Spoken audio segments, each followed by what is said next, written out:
하나님의 뜻을 깨닫고 더욱더 우리가 주의 나라와 의를 위해서 도구로 귀하게 쓰임받도록 인도하여 주옵소서.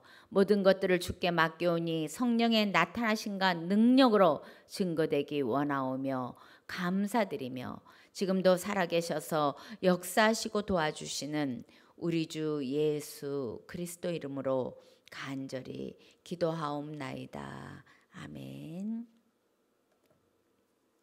오늘 말씀은 창세기 1장입니다.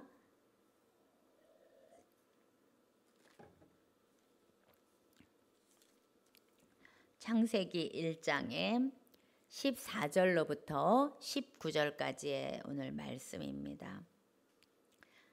창세기 1장 14절에서 19절까지 말씀 제가 봉독해 올리겠습니다. 1장 14절 말씀. 하나님이 가라사대 하늘의 궁창에 광명이 있어 주야를 나뉘게 하라. 또 그 광명으로 하여 징조와 사시와 일자와 연한을 이루라.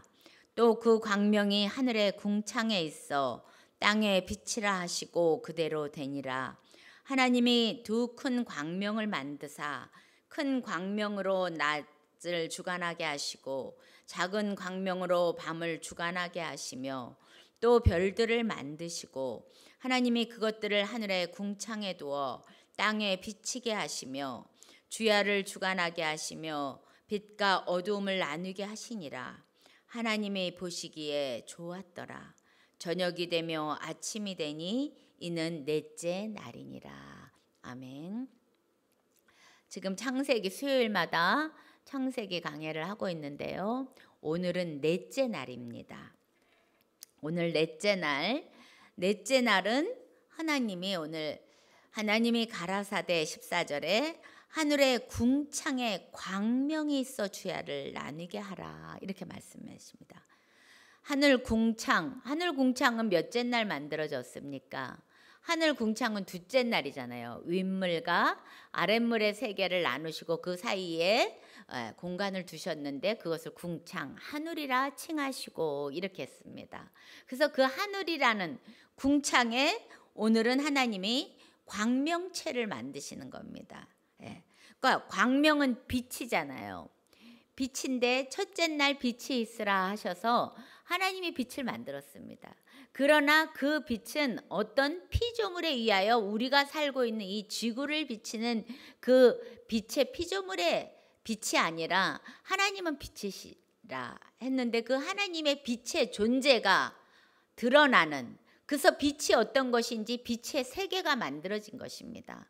영원한 빛의 세계 이야기죠. 그래서 주님이 이 땅에 그 빛이 이 땅에 오셨다고 그렇게 말씀하십니다. 그 빛이 이제는 하나님이 만드신 그 궁창의 세계에 그 하나님의 빛의 세계가 어떤 것인가를 우리가 로마서 1장 20절에도 하나님이 만든 모든 이 만물을 보고 하나님의 능력과 신성을 안다고 했잖아요. 그러니까 하나님의 빛이신데 그 빛이 어떤 것인가, 빛의 존재를 알기 위해서 하나님은 피조물인 이제 광명체를 만드신 그 궁창에 두시게 됩니다. 그래서 오늘 그 궁창에 광명이 있어 주야, 낮주, 밤야, 낮과 밤이, 이 지구가 이제 낮, 밤이 구분되는 겁니다. 그러니까 즉 뭐예요? 시간 개념이 생긴다는 겁니다. 하나님은 영원에서 영원까지 계신 분이라 영원한 세계에는 시간 개념이 없는 거잖아요. 그런데 이 지구의 이 광명체를 통해서 이제는 시간이라는 것을 만드시는 겁니다. 그래서 이 광명을 통해서 징조와 사시와 일자와 연한을 이루게 하신다고 해요. 그러니까는 이 하나님이 만든 피조물들의 어떤 일정한 하나님이 만든 법칙에 따라 움직이면서 그게 낮과 밤을 조절하고 사계절을 조절하고 하나님이 만든 이 지구의 모든 빛의 세계의 원리에 따라 하나님의 그런 것들이 이제는 움직이기 시작하는 겁니다. 그래서 징조가 뭡니까, 여러분? 징조는 어떤 사건이 있기 전에 어떤 징후, 그거 사건을 예언하는 것들을 보여주시고 알려주시는 겁니다. 간단하게 비가 오려고 하면 어떻습니까? 비가 올라오면 하늘에 먹구름이 까맣게 끼잖아요. 그러면 사람들이 비 오려고 하나 보다. 요즘 장마철입니다. 날씨가 덥지근한 게요. 야, 비 오려고 하나 보다. 이런 것들이 우리가 비가 온다는 징조를 느끼게 하는 겁니다. 우리 몸도 느껴요. 어르신들은 우리 지구가 70%의 물로 돼 있다고 하듯이 우리 몸도 70% 정도의 수분으로 돼 있다고 하잖아요. 근데 이게 날씨가 습해서 비가 오려면 공기 중에 수분이 많아집니다. 그러면 이 몸에 이 수분량도 늘어난다고 그래요. 그러면 혈액순환이 잘 안 돼요. 젊은 사람들은 그걸 잘 못 느끼는데 어르신들은 혈액순환이 잘 안 되니까 아이고 쑤신다 이러잖아요. 그래서 어른들이 쑤시기 시작하면 비 올라나 보다. 그게 바로 어른의 몸에 또 나타난 징조들이기도 합니다. 이렇게 어떤 것들을 예언하는 모습들을 징조라고 하는데 성경 속에서도 주님이 오실 것들을 징조로 700년 전, 오시기 700년, BC 700여 년 전 이사야 시대에 보면은 이사야 선지자 때 아하스 왕이 있습니다. 그때 북이스라엘과 아람의 군대가 연합해서 막 쳐들어오려고 하는 그때 두려워할 때 하나님의 어떤 징조를 구하십시오. 선지자가 그럽니다. 이사야 선지자가. 나 징조 구하지 않아. 근데 징조를 보이실 거라고. 그러면서 그때 이미 처녀가 잉태하여 아들을 낳을 것인데 이사야서 7장 14절에 그는 이름을 임마누엘이라 하리라. 그러면서 예수 그리스도의 탄생의 징조를 이미 700년 전에 하나님이 말씀하셨다는 겁니다. 이렇게 징조는 예언과 같습니다. 이렇게 광명체를 통해서 또 여러 가지 징조. 요엘서 2장 32절 같은 경우에는 여호와의 크고 두려운 날이 이르기 전에 해가 어두워지고 달빛이 핏빛으로 변하려니와 이렇게. 그러니까는 달빛이 핏빛으로 변하는 우리 브루드문 해갖고 몇 해 전에도 있었잖아요. 그러면 사람들이 혹시 이것이 징조인가? 왜? 성경에 기록되어 있으니까. 자연 만물을 통해서도 하나님의 계기일식, 계기월식 여러 가지가 있잖아요. 빛을 가리우는 이런 것을 올 때마다 우리는 민감하게 또 생각해 볼 때가 있잖아요. 성경에 징조인가? 이런 게 있습니다. 그러니까 하나님은 여러 가지 모습으로 우리에게 알려주신다는 겁니다. 그리고 사시는 사계절이잖아. 추나 추동, 봄, 여름, 가을, 겨울도 이제 이 광명체를 통해서 그것을 이제 만들어 조절해 가시는 겁니다. 일자, 날, 하루, 이틀, 사흘. 이래서 우리가 사자라는 숫자는 보통 이 땅의 수라고 합니다. 사계절 있죠. 동서남북. 그러면 삼수는 하늘의 수라고 성부, 성자, 성령의 하나님. 그래서 합쳐지면 칠수. 칠수가 사실 완전수예요. 숫자 하나하나도 하나님이 그 숫자에 의미를 다 두셨습니다. 그래서 하늘나라의 모형이 이 땅에 똑같은 숫자로 나타나는 것도 참 많아요. 일곱이란 숫자, 일주일을 단위로 하는 일곱이란 숫자도 하나님은 일곱영, 완전한 수, 완전한 영이시다. 그래서 성경의 계시록에도 4장 5장에도 보면 하나님의 일곱 영이 세상을 두루 감찰하시는 하나님의 일곱 영, 그리고 일곱 인, 일곱 나팔, 일곱 대적, 완전한 재앙, 심판, 이러한 의미로 7이라는 숫자는 성경에서 우리의 7 숫자도 뭐예요? 하나님이 6일 동안 천지를 창조하시고 7일 날 쉬었더라. 그래서 하나님 만든 완전한 일, 이게 7일 일주일 단위입니다. 그리고 또 연하는 365일 해잖아요. 한 해. 이런 것들이 뭐를 통해서 이루어집니까? 하나님이 만든 광명체를 통해서. 우리 지구가 가만히 있는 거 아니잖아요. 우리가 못 느끼지만 하루에 한 번씩 자전한다고 그러죠. 그 자전하는 시간이 24시간입니다. 그러니까 성경에는 우리가 1년이 12달로 되어 있죠. 그 12달이 보면은 천국에도 12지파, 12사도 그거로 이루어져 있는 24 장로들 많은 숫자가 12, 24 이렇듯이 우리도 오전 12시간, 오후 12시간, 하루는 24시간 이런 하늘의 숫자가 이 땅에 우리가 사는 삶 속에도 다 방영돼서 보여주고 있다라는 것입니다.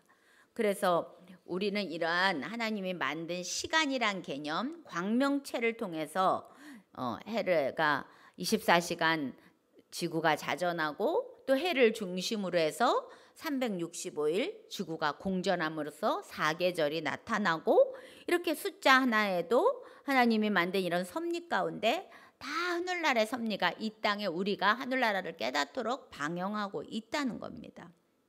이렇게 징조 사시일자 연한을 만드신 광명을 통해서 또 그런 규칙 법칙을 만들어 놓으셨습니다.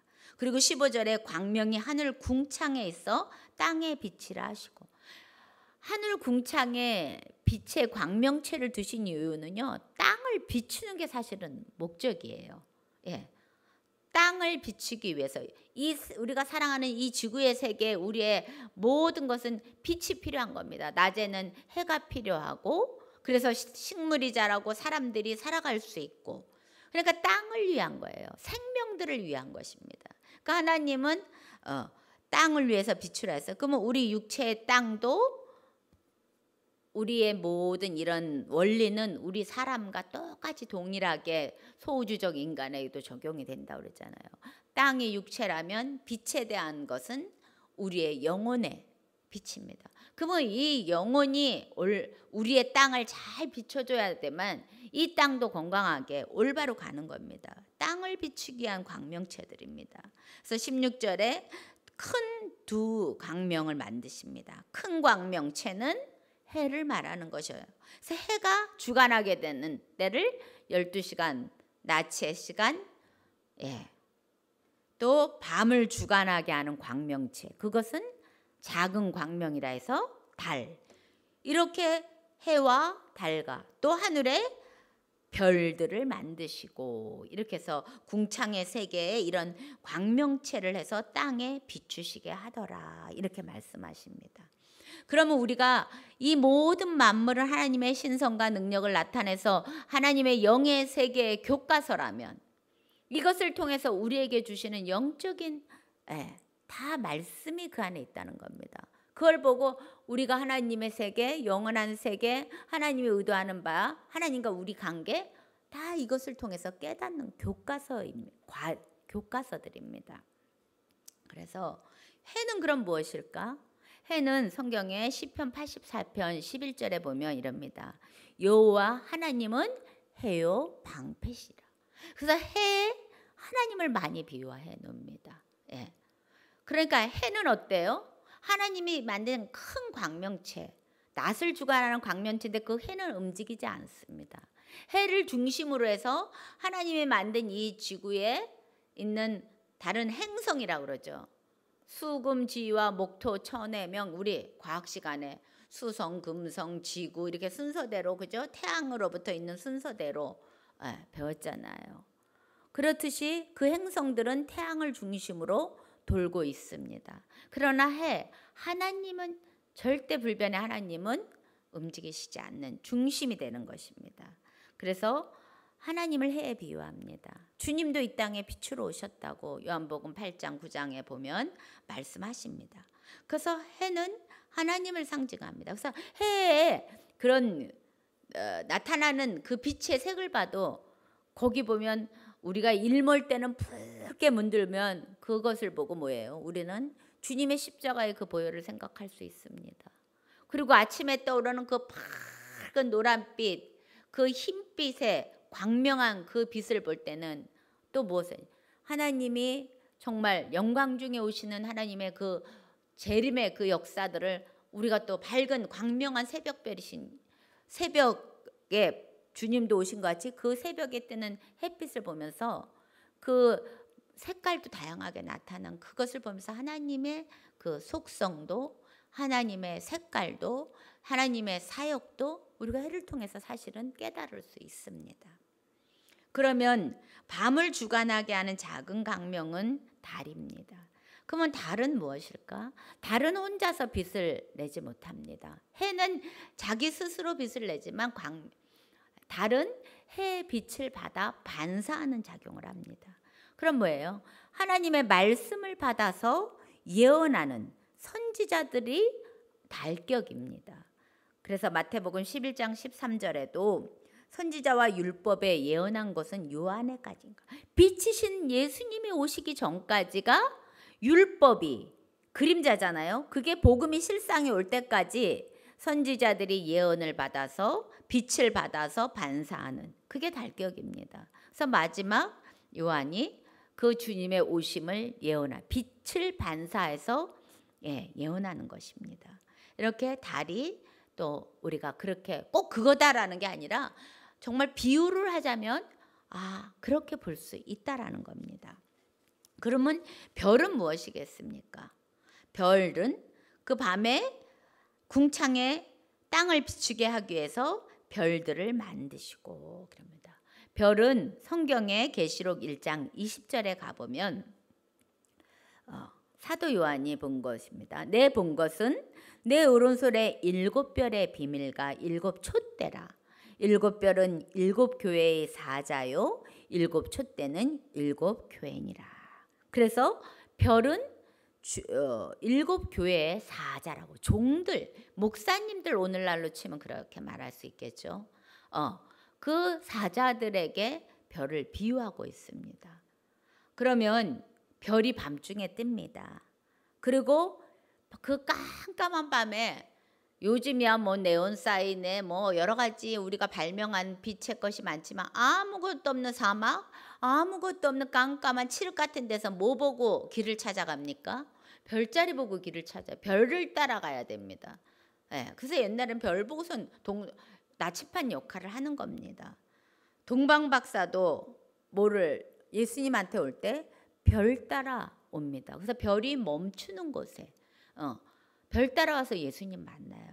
그러면서 오늘날의 주의 종이 별이라면 성도들이 이 주님을 만나기 위해서는 이 종들이 증거하는 이 말씀을 잘 따라와야 되는 겁니다. 그러면 종들은 별로서 정확한 길을 예수 그리스도께 인도하는 그 별로서를 자세를 잘해야 됩니다.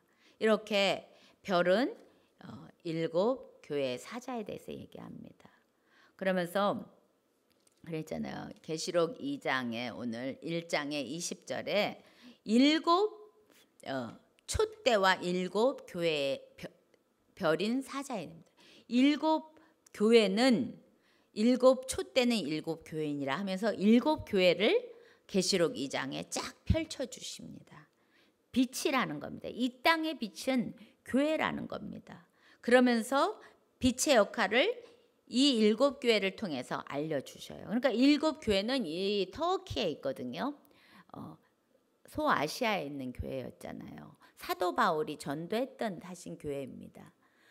그 교회가 그 교회의 이야기가 아니라 예수님이 오셔서 지금까지의 모든 이 땅에 존재하는 교회들의 전 교회의 샘플입니다. 그래서 이 교회들의 모습을 보면 지금 현존하는 교회들이 모습이 보이고 우리 각자도 교회라고 했잖아요. 에클레시아. 우리 한 사람이 성전입니다. 우리의 교회도 이것에 비춰보면 어떤 역할을 내가 어떤 교회의 빛의 역할을 감당하고 있나 깨달을 수 있다라는 겁니다. 출애굽기 25장에 그 성막에 가보면요. 31절에 그 성막 안에 7 등대가 있습니다. 이런 등대가 있습니다. 이 7 등대는 뭐로 만드냐면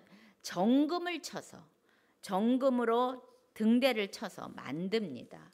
그래서 정말 이 정금 등대가 되려면 이 교회들이 금 등대가 되려면 계속 그 믿음의 침을 받게 돼 있습니다. 그냥 되는 것이 아닙니다. 그래서 이 어둡고 죄악된 세상에서 이 교회들은 빛으로 나타내야 되는 겁니다. 근데 이 7 교회를 보면 7 교회는 전 교회의 샘플이라고 그랬잖아. 우리의 교회들이 이 교회들의 모습 중에 또 한 교회 중에 들어가 있습니다. 아니면 또 이렇게 혼합되어 있을 수도 있겠죠.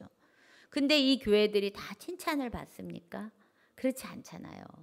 7 교회 중에 사실 2 교회만 칭찬받고 책망받은 게 없이 나옵니다.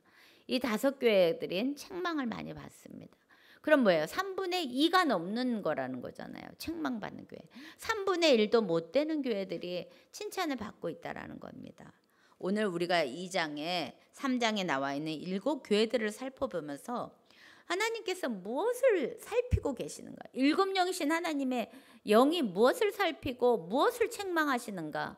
그것을 봐야 올바른 빛의 역할들을, 올바른 별들의 역할들을 사실은 감당할 수 있는 것입니다. 먼저 2장 에베소 교회를 잠깐 보시겠습니다.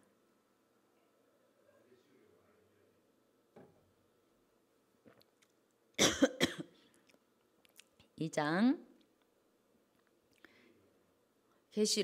요한계시록 2장 1절 보면 에베소 교회 사자에게 편지한다고 합니다. 그러니까 이 세례 요한에게, 이 사도 요한에게 이 것들을 편지하라 했습니다. 그래서 편지한 겁니다. 그래서 나타나는 모습들을 보면 에베소 교회의 주님의 모습은 오른손에 7뼈를 붙잡고 7 금촛대로 다니시는 이가, 이렇게 합니다. 그러니까 뭐예요? 7뼈를 붙잡고 있다는 거는 종들은 주님이 붙들고 계신다는 겁니다. 그러니까 종들은 주님의 말씀만 전하면 되는 겁니다. 그리고 종들은 사람의 종이 아닙니다. 하나님의 종인 것입니다. 그리고 7별을 붙잡고 계신 그분이 7 촛대 사이로 이 교회에 7영이 운행하고 계시는 그런 모습으로 에베소 교회는 보여주십니다. 그러면서 칭찬하셔요. 에베소 교회가 참 훌륭한 교회예요. 보면 행위도 수고도 인내도 있던 교회라는 겁니다. 그러면서 악한 자를 용납하지 않고 거짓 것들을 다 드러냅니다. 악한 것을 용납하지 않고 거짓 것을 드러내려면요, 말씀이 있어야 돼요. 왜? 말씀이 기준이기 때문에 무엇이 악한가는 말씀을 정확하게 볼 줄 알아야 악한 것을 분별하잖아요. 거짓된 것은 말씀이 아닌 것이 거짓이잖아요. 거짓 선지자를 드러내려면 말씀을 정확히, 그러니까 에베소교회는 아주 말씀이 있었고 말씀대로 행했다는 겁니다. 그래서 그 참으면서 견디고 게으르지도 않았대요. 그러면 그 정도 되는 교회면 참 훌륭한, 사실 말씀대로 행해 나갔다는 교회를 아니겠습니까?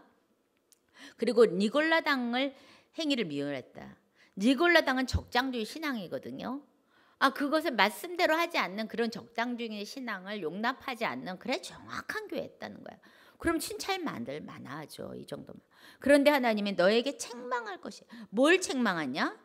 너의 처음 사랑을 버렸느냐, 첫사랑을 버렸다.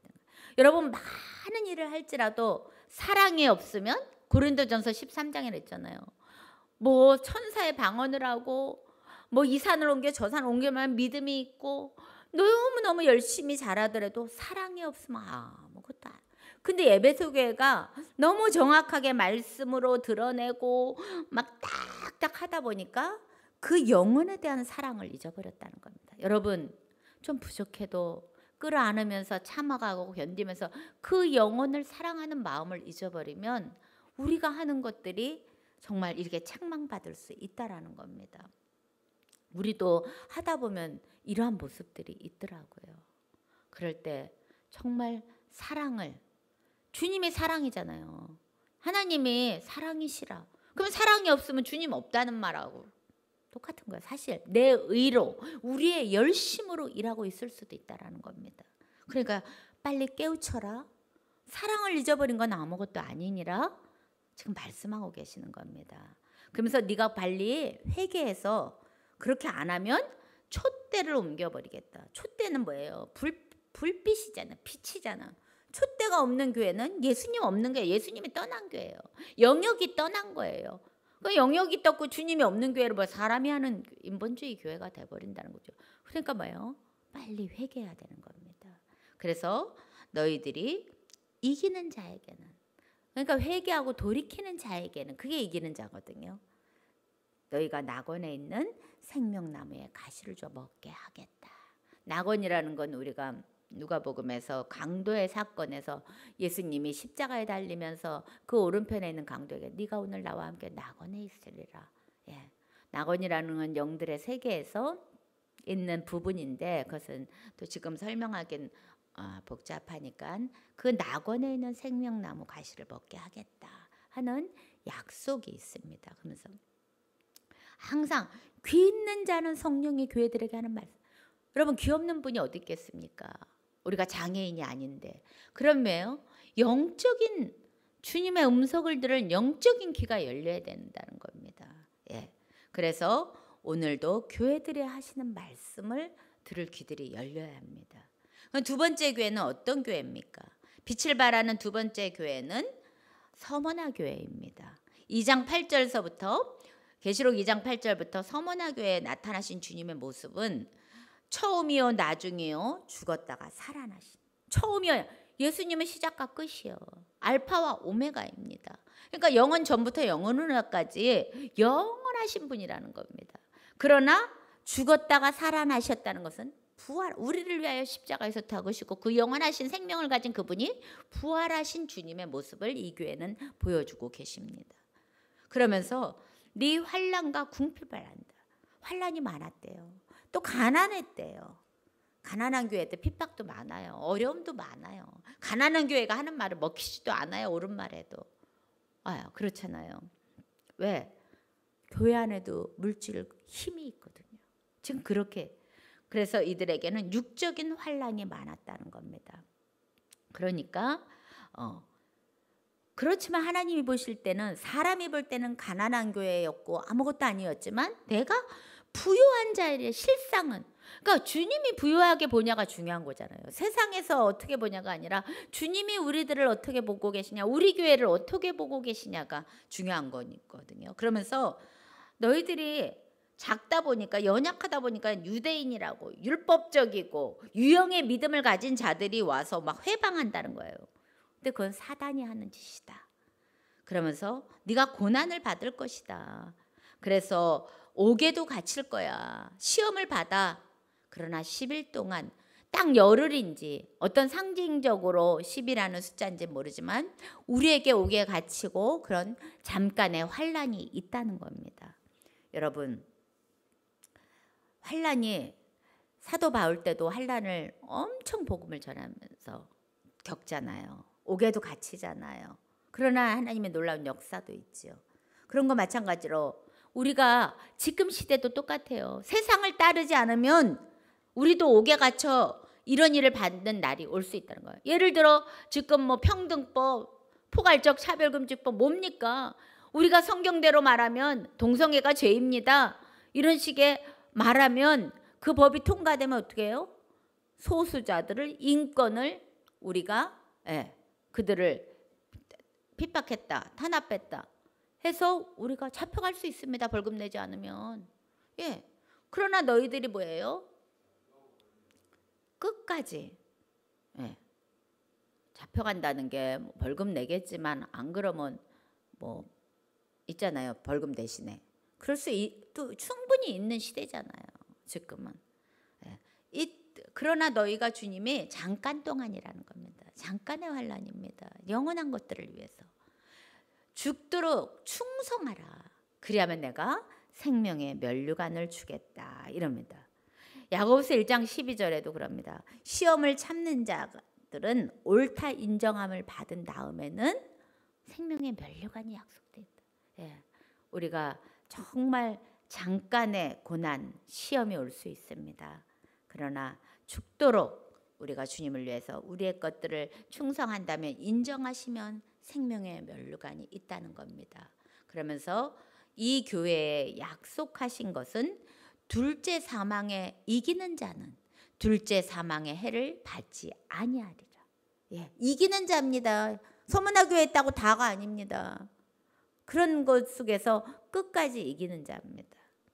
그때는 둘째 사망의 해를 받지 않는다. 둘째 사망이 뭡니까? 계시록 20장 6절에도 가보면 첫째 부활에 참여하는 자는 둘째 사망이 그들이 다스릴 권세가 없고 이렇게 합니다.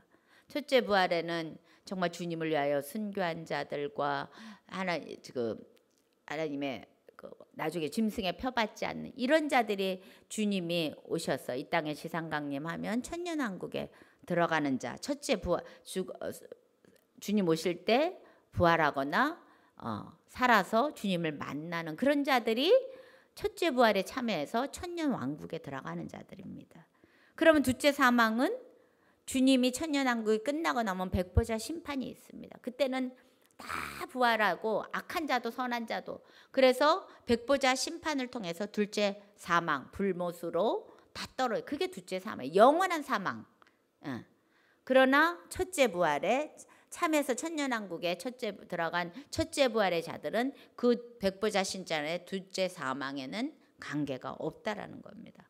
그런 서문화 교회에서 그런 순교자의 그런 정말 환난을 겪는 믿음을 가진 자들은 그렇게 바로 첫째 부활에 참여하고 둘째 사망의 해 없이 영원한 세계, 새 예루살렘성, 주님의 영원한 세계에 들어간다는 약속이 있습니다. 그러니까 영원한 것들을 위해서 이 땅의 잠깐의 고난은 우리가 견뎌내라는 위로의 말씀이고 하나님께 용기 주는 말씀이라고 저는 생각합니다. 당장은 힘들죠. 세 번째 교회를 보면 버가모 교회입니다. 버가모 교회에 나타나는 주님의 모습을 보니까 좌우에 날성검을 가진 이가 말씀하십니다. 좌우에 날성검을 가진 뭡니까? 날성검은요, 말씀입니다. 히브리서 4장 12절에 보니까 말씀은 살았고 운동력에 있어 좌우에 어떤 날성검보다 예리하여 우리의 관절과 골수를 찔러 쪼개기까지 하고 우리의 생각과 마음과 뜻도 다 감찰하는 말씀의 검을 가지시고, 그러니까 말씀으로 이 교회들을 보신다는 겁니다. 근데 그 교회는 사단의 위가 있다는 거예요. 그 위치한 곳이 아주 사단이 역사하는 곳이라는 거예요. 우리나라 무슨 절간 같은데 국보 몇 호 그런 옆에 있는 교회들 얼마나 그 영적 싸움이 치열하겠습니까? 그러니까 그만큼 치열한 만큼 순교자도 나와요. 그러다 보니까는 충성된 증인 안디바가 죽음을 당했다 이렇게 얘기합니다. 순교자가 나오긴 하지만 악한 영의 역사도 굉장히 강하기 때문에 어려움도 많은 교회입니다. 그러면서 두어 가지 책망하겠다. 14절에 2장 14절에 발람의 교훈을 지키는 자들이 있더라. 발람은 선지자입니다. 민수기 22장서부터 쭉 나옵니다. 그 모압의 발락 선지자가, 그죠? 이스라엘이 마구 그냥 강하게 오니까 두려워서 발람 선지자를 불러서 저 이스라엘 저주해라 할 때 하나님이 발람 선지자 입술을 축복으로 바꾸셔서 발락은 저주하라고 그랬더니 계속 축복하잖아요. 그러면서 발람이 거기서는 그렇게 축복만 하고 떠나는 거로 24장이 끝납니다. 근데 25장에 가면요, 갑자기 모압 땅의 여자들과 행음해서 이스라엘이 막 죄를 집니다. 그래갖고 거기서 그 비느하스가 연병이 막 돌아 우상잼을 먹고 막 그러니까 두령을 잡아 목매 달고 비느하스가 그 음란한 음행의 일을 하는 자들을 죽이잖아요. 그러면서 연병이 멈추고 그런 사건들이 24장의 발람의 선지자가 사라지고 나서 바로 그 뭐냐 그 해답이 여기 나온 겁니까? 발람이 가면서 그런 거야. 나는 하나님이 저주하지 못하게 내 입을 막았기 때문에 나는 축복할 수밖에 없었다. 그러나 발락아가한테 그런 거죠. 저 이스라엘이 타락하고 저주받는 건 음행하게 만들면 저들은 하나님 우상을 섬기면 저들은 하나님으로부터 심판을 받는다 말하고 한 겁니다. 그러니까 그 모압의 여인들이 제사에 초대하고 이스라엘이 그 광야에서 막 삭막한 광야만 있다가 초대받아 가서 그 제사 음식 먹고 행음하고 얼마나 그런 거거든요. 그러니까 발람의 교훈이 그겁니다. 행음하게 만든 거, 우상잼을 먹게 해서 타락하게 만들어 죄짓게 만드는 게 발람의. 근데 이 사단의 위가 있어 보니까 옆에 우상 섬기는 게 얼마나 많았겠어요. 그러니까는 그 우상의 재물을 쉽게 먹게 해서 죄짓게 하는 겁니다. 그리고 니골라당의 교훈, 적장주의 신앙을 막 집어넣어서 그러나 그곳에 하나님이 회개하라. 너희들이 회개하지 않으면 내가 입에 검으로 싸우겠다. 말씀으로 다 교회를 해쳐버리겠다는 겁니다. 나와서 말씀이 풀어지기 시작하면 그런 교회들은 깨지는 겁니다. 그러나 거기서도 이기는 자들이 있어요. 그러니까 그런 교회에서 이기는 자들은 참 힘들겠죠. 그런 힘든 데서 진짜 순교하는 마음으로 싸우겠죠. 그런 자들에게는 만나를 주고 신령한 하늘의 말씀, 출애굽기 16장의 날마다 광야에서 하나님이 하늘로부터 내려오는 만나를 주셨는데 그 만나가 요한복음의 6장에 가면 내가 하늘로부터 온 신령한 산떡인 예수 그리스도다 이러잖아요. 그러니까 뭐예요? 만나를 주겠다는 건 예수 그리스도 아주 만나 말씀을, 양식을, 일용한 양식, 생명의 말씀, 비밀의 말씀을 그런 자에게는 주겠다. 그리고 새 이름이 기록된 흰돌을 받을 것이다. 영원한 세계에 새 이름을 주실 것입니다. 육체 가운데 사는 야곱도 나중에 이스라엘아 한 것과 같이 그런 이름으로 기록된 흰돌. 흰돌은 베드로전서 2장 4절에 신령한 산돌이신 예수 그리스도, 그 흰돌을 받는 역사가 예수 그리스도를 주시겠다는 겁니다. 그래서 서문화교회는 그런 약속이 있습니다. 참 적지요 숫자가. 그리고 그 다음에 네 번째 두아디라 교회 말씀합니다. 이 두아디라 교회도 보면은 그 눈이 불꽃 같고 발이 빛난 주석 같은 하나님의 아들, 하나님의 예수님의 모습입니다. 이게 계시록 1장에 가보면 이런 예수님의 주님의 14절부터 주님의 모습이 나오는데 이런 모습에 눈이 불꽃 같고 빛나는 주석과 같은 발 표현이 있어요. 그럼 뭐예요? 눈이 불꽃 같은 건 불꽃 같은 눈동자로 심판을 하신 눈동자입니다. 눈에 불나네. 그 뭐예요? 무서운 눈동자로 지금 살피고 계시는 거예요. 그리고 발이 주석 같은 거는 뭐 그 주석이요 막 뜨겁게 달구어지면은 막 붉은빛이 아니라 푸른빛이 난다고 합니다. 그런 빛난 주석 같은 발로 한번 밟혀봐요. 강력한 심판의 주님의 모습이 이 두아디라의 교회는 보이시고 계십니다. 근데 이 두아디라의 교회는 사업도 잘했고요, 사랑도 많았고요, 믿음도 있었고, 섬김도 잘했고, 인내도. 이 정도 교회면 훌륭한 교회 아닙니까? 처음보다 나중 회의가 낫다. 갈수록 더 성장해서 좋은 모습으로 갔다는 겁니다. 좀 큰 교회 같아요. 규모가 보니까 막 사업도 막 여러 가지 전도 사업, 선교 사업 뭐 이런 사업들 했겠죠. 그리고 막 사랑으로 감싸는 여러 가지 이런 섬기고 이런 것들이 많아서 칭찬은 받습니다. 근데 책망을 받아. 무엇을 책망하냐면 자칭 선지자라는 여자 이세벨을 용납했다.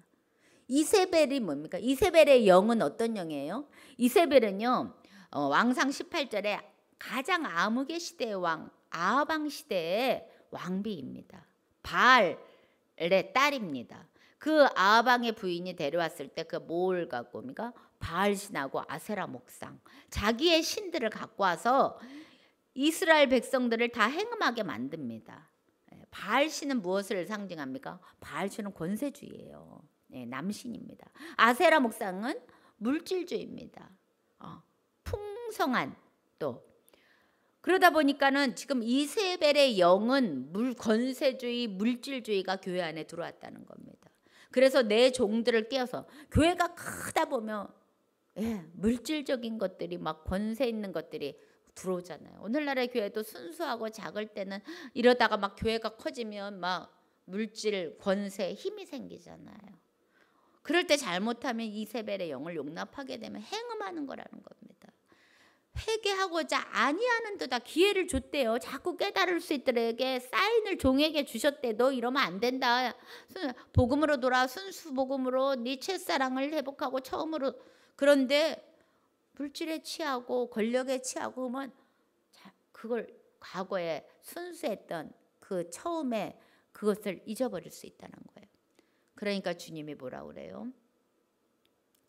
어떻게 보면 마지막 시대, 우리 시대에도 풍성하다 보니까 우리 시대의 교회, 물질과 권세에 대한 교회 경고일로 들리기도 해요.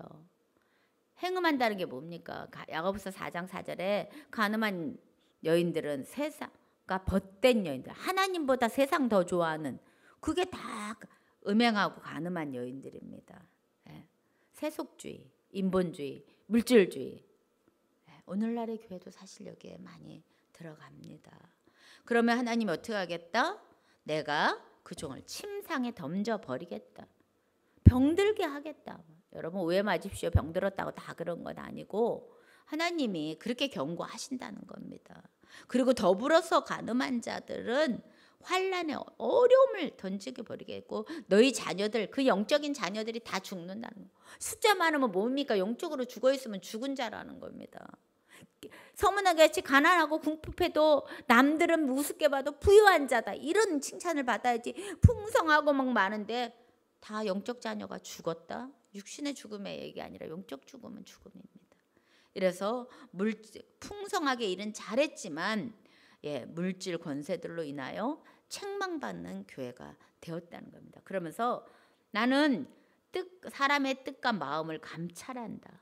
행위대로 갚아줄 거야. 그 교회도 이 교훈을 받지 않고 권세 물질을 쫓아가지 않고 깊은 것을 사단의 깊은 것을 알지 못하는 자들에게는 내가 다른 짐으로 너에게 주지 않을 거니까 네가 붙잡고 있는 거 그거 끝까지 순수하게 오직 예수 붙들고 있는 사람들이 있거든요. 그것을 네가 끝까지 지켜. 그러면 그 속에서도 심판 속에서도 행위대로 갚는 나는 너에게는 만국을 다스릴 철장 권세. 주님도 이 땅에 백마 타고 오시면 철장 권세를 갖고 싸우시잖아요. 말씀의 권세, 악한 것들을 다 깨뜨릴 수 있는 권세를 주신다는 겁니다. 그리고 새벽별을 주리라. 새벽별은 광명한 새벽별 예수 그리스도를 우리에게 주신다는 말씀을 주셔서 우리들을 보호하시고 강하게 하셔서 그것들을 이길 수 있게 해주신다는 겁니다.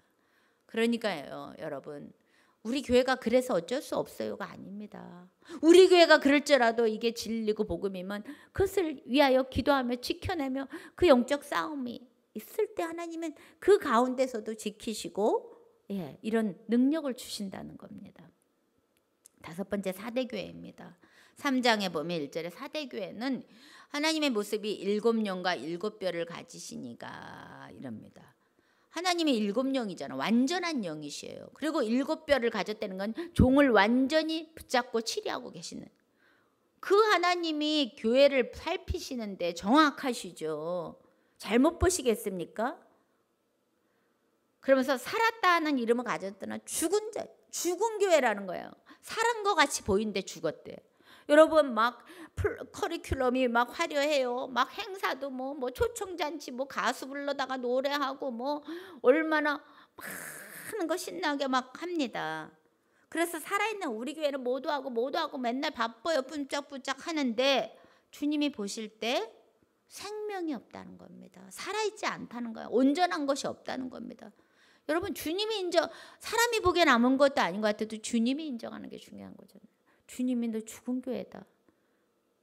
영적인 역사가 없는 거잖아요. 그러면요 주님이 그러면서 뭐랍니까? 일깨우십니다. 주님은 아니야 이렇게 하면 일깨요. 네 행위가 지금 온전한 걸 못 찾겠어.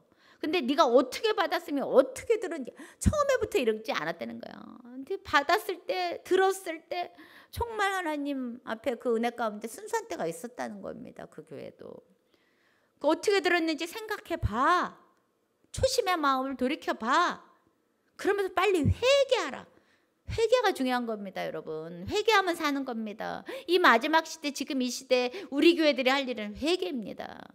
축계로 돌아가는 말씀의 본질로 돌아가는 겁니다. 잘못할 수 있죠. 잘못 갈 수도 있죠. 그럼 빨리 돌아보고 회개하고 돌이켜서 많이 일깨우지 않으면 도적같이 이러니 어느 시대가 임할지 알지 못합니다. 준비되고 있지 않다가 어떻게 됩니까? 멸망하는 대로 가는 거잖아요. 그러나 이렇게 죽어있는 교회 속에도 그 옷을 더럽히지 아니한 자가 몇 명 있고 흰 옷을 입고 나와 함께 다니니 그들은 그도 합당한 자.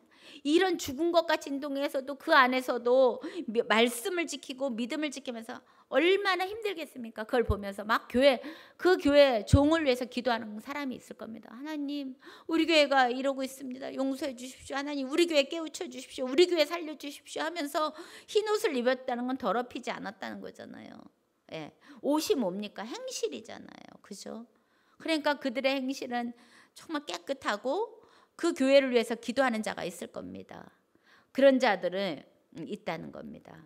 그러면서 이들을 내가 생명책에서 반들이 흐리지 아니하고 네, 이 말 때 여러분 우린 이러잖아요. 생명책에 나 예수 믿고 기록됐어. 한 번 기록되면 끝. 어떻게 살아도 돼. 나는 연약하니까, 난 실수하니까, 난 인간이니까. 십자가 예수 그리스도가 그래서 필요한 거잖아. 예수 그리스도를 자기의 무슨 저거로 갖다 쓰는 겁니다. 그러면서 난 내 마음대로 살면서 필요할 때는 주님하고 회개한다고 회개하고. 여러분 말로 주여 용서하소서가 회개 아닙니다. 회개는 그것을 잘라내고 돌이키기 위해서 몸부림치는 겁니다. 잘라내는 게 회개입니다. 우리는 그래서 그거 잘라내기 위해서 회개하기 위해서 얼마나 몸부림쳐야 됩니까? 한 번에 안 되면 2번, 3번, 10번, 100번 그런 몸부림으로 가는 거지요. 우리가 그냥 나는 생명책에 한 번 기록됐으니까 영원히 손바닥에 새기셨고 그만큼 사랑하셔서 버리지는 않으신다는 의미죠. 그러나 여러분 오늘 말씀에 생명책에 흐려질 수 있다라는 겁니다. 네. 그러나 정말 그런 죽음 가운데서도 내 이름을 지키는 자는 내가 아버지 앞과 천사들 앞에서 시인하겠다. 구원이 있다 이겁니다. 여러분 구원이 없는 교회 속에서도 구원받는 자가 있다라는 겁니다. 교회 들어와서 생명책이 기록돼서 다 구원받습니다. 아니요. 예수 그리스도는 문이십니다. 천국에 들어가는 영생으로 오시라는 문에 들어와시지 문 들어왔다고 다 완성이 아닙니다. 이제 그 문에 들어오셨기 때문에 지옥으로 떨어지던 내가 천국으로 방향을 바꾼 겁니다. 그럼 그 문에 들어오셔서 말씀을 통해서 양육되고 훈련받고 변화되고 실패할 때 많죠. 그러나 그런 믿음의 사람으로서 살아있는 믿음을 가지기 위해서 행함이 없는 건 죽은 믿음에 있는 거예요. 죽어있는 믿음을 가지고 믿음 있는 것처럼 착각하면 안 됩니다. 그러나 우리는 힘이 없기 때문에 많죠. 넘어짐도 주님 그거 갖고 안 돼 안 하십니다. 우리 중심에 주님이 정말 있다면 그렇게 살고자 몸부림쳐야 됩니다. 이렇게 흐려지지 않도록 여러분 하셔야 됩니다. 이럴 때 주님께서 시인해 주시고 그런 어려운 가운데 죽음 가운데서 살려주신답니다. 여섯 번째 빌라델피아 교회.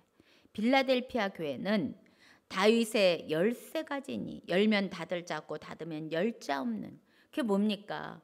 다윗의 열쇠. 다윗은 왜요? 예수 그리스도. 다윗의 뿌리에서 났다고 그랬잖아요. 그래서 말씀으로 열면 닫을 수가 없고 성경이 닫아버리면 열 수 없는 것입니다. 사람의 인간적인 지식으로 열고 닫는 게 아닙니다. 그 앞에 열린 문이 있는 교회, 말씀이 열려져 있습니다. 구원의 길이 열려져 있습니다. 이 교회가 어떤 교회냐? 왜? 주님이 정말 하시면 닫을 사람이 없기 때문입니다. 네가 적은 능력 많다고 줘요. 능력은 여러분 믿음의 확증을 위해서 주신 것이지 그거는 내가 정말 가져가는 열매가 아닙니다. 능력을 적게 가졌지만 내 말을 지키며 이름을 배반치 아니한다. 참 중요한 겁니다. 이름을 배반치 않았다는 거예요. 그 주님의 이름을 위하여 내가 몸부림치며 순종하며 살아갔다는 겁니다. 여러분 그 이름을 끝까지 지키셔야 됩니다. 그 언약의 약속을 믿고 끝까지 가는 거예요. 진짜 아기자리를 지켜가는 겁니다. 그러나 사단의 모임인 여기도 자칭 유대인들, 그러니까 서머나 교회도 그랬지만 율법에 있고 육체에 있고 유형에 있는 교회들이 괴롭힙니다. 신령한 말씀대로 살아가고자 몸부림치면. 그러나 하나님이 이 교회는 내가 그들을 네 앞에 굴복시켰겠다. 네가 맞구나. 그래서 내가 너를 사랑하는 줄 알게 내가 해줄게. 하시는 겁니다. 여러분 그러면서 너는 인내의 말씀을 지키는, 이 말씀을 지키는 겁니다. 신앙은 믿음은 말씀에 서서 굳게 인내하고 기다리면서 말씀을 끝까지 지키는 겁니다. 네가 그렇게 할 때 앞으로 장차올 시험, 큰 환난의 때가, 시험의 때가 있는데 그때 땅에 관한 자들을 시험해 본다. 얘가 진짠가 가짠가 불구덩이 속에 다 들어갑니다. 그게 환난입니다. 그럴 때 너에게는 그 시험을 면할 수 있도록 내가 해준다는 약속입니다. 그 시험의 때를 어떻게 면해 줄지 여러 가지 말하는 것들이 있죠. 주님이 오셔서 휴거를 시켜주신다고 말하는 분도 있고, 때로는 옛날에 카타콤이나 어디 속에 우리를 비밀한 장소에 숨기셔서 하나님이 계시록 12장에도 광야의 여자의 1260일을 하나님이 독수리 날개 안에 보호하듯이 하나님의 여러 가지 그 시험의 때를 면하게 할 하나님의 능력의 하나님이니까요. 그런 어쨌든 지키는 자들에게는 하나님이 지켜보아여 주신다는 약속이 있습니다. 그리고 면류관을 빼앗기지 못하게, 면류관이 약속된 게요. 면류관을 받을 그런 믿음의 생활인데 그거 빼앗기지 않도록 끝까지 인내의 말씀으로 지켜라, 이렇게 말씀하십니다. 네가 끝까지 이기면, 지켜내면 네가 성전에 기둥되게 하겠어. 그게 보세요. 이 땅에서 기둥이 돼야 성전에서도 기둥이 되는 겁니다. 기둥은 움직이지 말아요. 기둥이 움직이면 그 교회 다 무너지니까 그 교회를 지탱하고 있지 않고 꿈쩍도 않고 배반치 않고 굳세게 뿌리박고 있는 성도가 기둥입니다.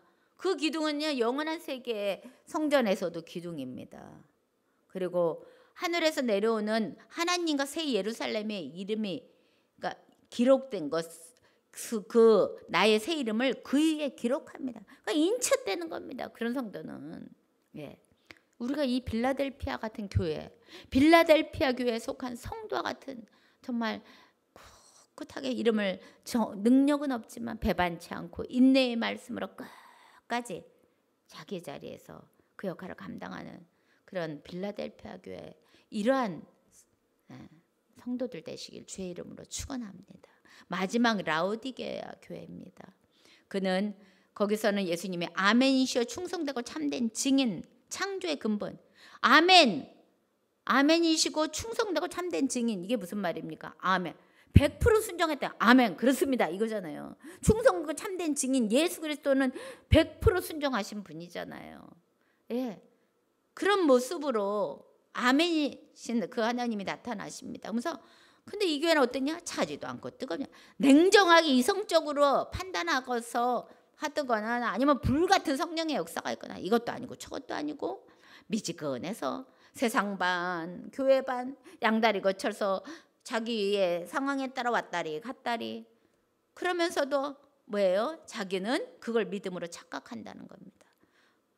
나는 부자야. 우리 교회야 얼마나 다 있어. 나 11조도 잘해. 우리 교회는 부족한 게 없어. 그러나 서문화 교회는 가난해. 근데 너 부유하다. 이런 거랑 달리 우리는 부자야. 사람이 자기네가 부자라고 하는데 하나님은 너 부자 아니야. 공고해, 가련해, 가난해, 눈멀었어, 벌거벗고 있어. 하나도 온전한 게 없다는 겁니다. 외형으로는 부유할지 모르지만 하나님 볼 때는 영안도 멀었고 귀도 멀었고 옷도 벗어. 옷이 뭐예요? 아까 횡이라고 그랬잖아요. 열매라고 했잖아요. 빛나고 희고 빛나는 세마포는 성도들의 옳은 행실이라고 계시록 19장 8절의 말씀처럼 행실이 이들이 준비한 옷이 없다는 거예요. 성경 곳곳에는 빛의 갑옷을, 로마서 13장 12절에도 빛의 갑옷 입어라, 골로새 3장 12절에도 긍휼과 자비와 겸손과 온유와 오래 참음에 옷 입어라. 그게 뭐예요? 그런 행위를 가져라. 그런 열매가 있어야 된다, 이 얘기거든요. 없다는 거예요. 아무것도 없다는 겁니다. 착각하고 있다는 겁니다.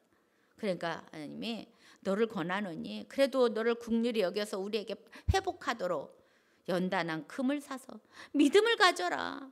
그리고 옷을 사서 행위를 가지라는 겁니다. 그리고 안약을 사서 발라봐. 이 성경이 안약이에요. 성경 읽어. 하나님의 말씀을 봐. 그래서 눈을 좀 열어봐. 그러면서 열심을 내봐. 미지근해서 이렇게 저가 아니라 열심을 내라. 세상에 있지 말고. 그래서 회개하라고 하시는 거다. 지금 오늘날의 이 마지막 시대에 코로나로 인하여 비대면, 정말 이런 라오디게아 교회 같은 성도들이 점점점 늘어나고 있는 것입니다. 이럴 때 주님이 회개해라. 내가 문 밖에 서서 드린다. 문 열어라. 들어가면서 네가 문만 열면 내가 너와 같이 더불어 먹고 마시고 함께 할게. 여러분, 그러면서 우리 주님께서 이기는 자에게는 보좌에 함께 앉게 해주겠다. 마태복음 19장 28절에 보면 제자들이 우리가요 부모와 형제도 버리고 너무 다 세상에 이런 것들을 내려놓고 주님만 쫓아다녔는데 우리가 어떻게 되겠습니까? 할 때 내가 인자가 올 때 주님이 보좌에 함께 12지파를 심판하는 자리에 함께 해주겠다. 그렇게 말씀하시거든요. 그러니까 마지막 시대에 이 악한 세대는 믿음 지키기 어렵습니다. 하나님이 그러나 너희들이 그런 것에서 이겨내면 우리 나와 함께 보좌에 앉아 하나님과 함께 그 자리에 갈 수 있는 그런 은혜를 베푸시겠다는 겁니다. 이렇게 7교회는 빛의 사명을 감당하는 교회들이 이런 여러 가지 모습, 우리의 모습, 우리 교회의 모습은 어느 교회에 속했는가 우리가 진단하면서 나는 이런 모습 있지 않나? 빨리 회개하고 돌이켜서 성령이 하시는 말씀을 이 시간에 들어야 됩니다. 네. 이렇게 7별이 그 교회들마다 종들이 또 계시록 8장 10절에 보면 쑥별이 나옵니다. 셋째 천사가 나팔 불 때 햇불같이 타는 큰 별이 하늘에서 떨어져 강들의 3분의 1가 여러 물샘에 떨어지니. 예, 큰 별은 뭐야? 큰 종이 하늘에서 떨어져 하나님으로부터 멀어졌다. 말씀으로 멀어져 갖고 비진리의 물을 막 먹이는 겁니다. 그러니까 쑥별로 인해서 막 물들로 인해서 3분의 1이 죽더라. 비진리의 물, 세상 물 먹으면 다 죽습니다. 마지막 시대에 생명수 먹어야 됩니다. 예레미야서 23장 15절에서 선지자들이 쑥을 먹이고 독한 물을 거짓 예언한다. 헛된 것을 예언한다. 전쟁의 날이 다가오는데 평안을 예언한다. 이거 다 쑥물입니다. 이 마지막 시대에 환난을 준비하십시오. 때가 다가옵니다 하고 깨워야 되는데 여러분 세상에 복 받으십시오. 평안합니다. 이거 다 쑥물 먹이는 종들인 겁니다. 그 별들이 죽인다는 겁니다. 여러분 나는 주의 종으로서 양들에게 쑥물을 먹이지 않고 있나? 나는 혹시 쑥물 먹고 있지 않나? 오직 성경만이 생명수입니다. 또 하나는 9장에는 1절에 무저갱의 별, 하늘에서 땅에 떨어진 별 하나가 있는데 무저갱의 열쇠 받은 별, 무저갱의 열쇠 받은 종이 되면 어떻게 해요? 많은 사람을 무저갱으로 이끌고 가죠. 그래서 그 무정에게 구멍을 여니까 거기서 막 악한 것들의 구멍을 열어서 종이 별이 그리 몰고 간다는 겁니다. 막 풀무에 연기 같은 것이 연기 오면 얼마나 매콤해요. 해와 공기를 다 가려버려서 어두워져서 하나님도 볼 수 없게 하고 그게 뭐예요? 갖가지 기사와 능력과 표적과 말씀은 아니고 이런 것들로 막 해갖고 하나님을 잊어버리게 한다는 겁니다. 복음의 세상 신이 와서 복음의 강체를 가르게 한다고 고린도서 4장 4절에 한 것처럼 예수 그리스도 진리가 아닌 다른 것으로 우리들을 많이 미혹하고 현혹하고 주여 주여 하는 자마다 천국 가는 거 아니랬잖아. 난 너를 도무지 모른다. 주의 이름으로 기적도 능력도 번거침도 다 행했는데요. 왜? 하나님 뜻대로 안 하면 말씀대로 안 하면 다 무적행으로 끌고 가는 겁니다. 오늘날 정말 우리가 그래서 오직 그리스도만이 예수 그리스도만이 진리요 길입니다 하고 가르치고 이것만이 구원입니다. 아니 모든 것에 많은 것에 구원이 있어 종교 통합을 범신론적 엉뚱한 이단 그것은 다 무적행의 별이 되어 무적행으로 다 끌고 가는 것입니다. 영은 입에서 나오는 거예요. 말에서 나오는 거예요. 진리에서 나오는 거예요. 개구리 같은 새 더러운 영이 용의 입과 짐승의 입과 선지자의 입에서 나온다고 계시록 16장에 보면 나와 있습니다, 여러분. 그래서 이 시대는 종들이 정말 진리만을 올바르게 전해야 됩니다. 유다서 1장 11절에 가보면 유리하는 별, 고라의 폐허를 줬고 진리를 대적한 자의 아닙니까? 모세를 대적하고 애찬의 얌초다 사랑하면서 그냥 잘못되어 하는 것도 물 없는 구름. 물 없는 구름이 뭡니까? 물 없으면 구름이 비를 내립니까? 말씀이 없는 때 생수를 내릴 수가 있겠습니까? 뿌리 뽑힌 열매 없는 나무. 하나님의 말씀의 뿌리에 붙어서 딱 젖붙임을 다녀서 그 생명의 진행을 먹고 열매를 맺었는데 열매가 예수 생활해도 예수 믿어도 열매 없는 행위가 없는 변함이 없는 그거는 다 가짜입니다. 수치의 거품을 붓는 바다는 흑암에 돌아갈 유리하는 별이다. 결국 빛의 나라 하나님의 나라 구원이 없는 별. 여러분 큰일 납니다. 분별을 잘 하셔야 됩니다. 말씀을 쫓아가야 됩니다. 도리어 다니엘서 12장 3절에는 많은 사람들을 옳은 대로 인도하는 자는 궁창에 빛나는 별, 이러한 별들이 되셔야 돼요. 이러한 종들이 되시고 이러한 성도들이 되셔야 됩니다. 주님도 광명한 새벽별로 오십니다. 새벽별은 뜨기 전에 가장 어둡습니다. 그러나 새벽이 밝아오면 반드시 그 광명한 새벽별은 뜨십니다.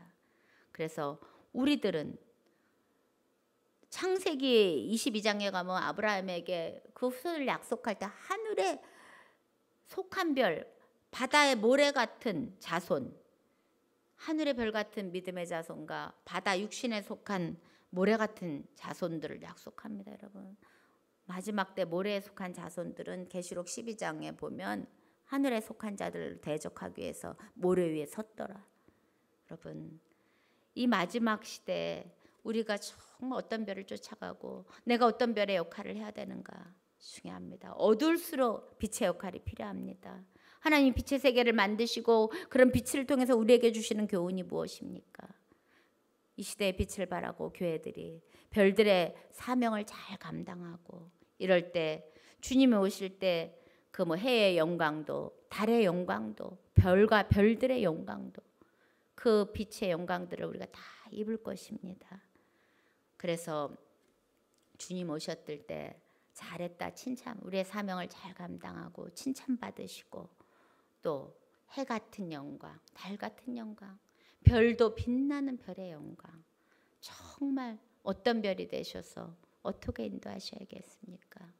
오늘 이 넷째 날에 하늘의 그 광명체들의 그 빛의 이야기를 통해 우리도 이 땅의 빛으로서 그 빛을 잘 감당하는 저와 여러분이 되셔서 정말 하나님 앞에 칭찬받는 그런 별들 되시길 주의 이름으로 축원합니다.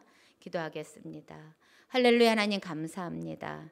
하나님이 이 땅에 또 넷째 날 아버지 광명체를 통해서 이 땅에 정말 징조와 사시와 일자와 연한을 주시고 우리에게 많은 해, 달, 별들을 통한 모든 만물을 통해 하나님의 것들을 교육하시는데 우리가 깨닫게 하시고 우리가 빛의 역할을 잘 감당하게 하셔서 주의 뜻에 따라 많은 자를 옳은 길로 인도하게 하시고 정말 악한 그런 별들이 정말 많은 영혼을 죽이는 그러한 자리에 가지 않기 원합니다.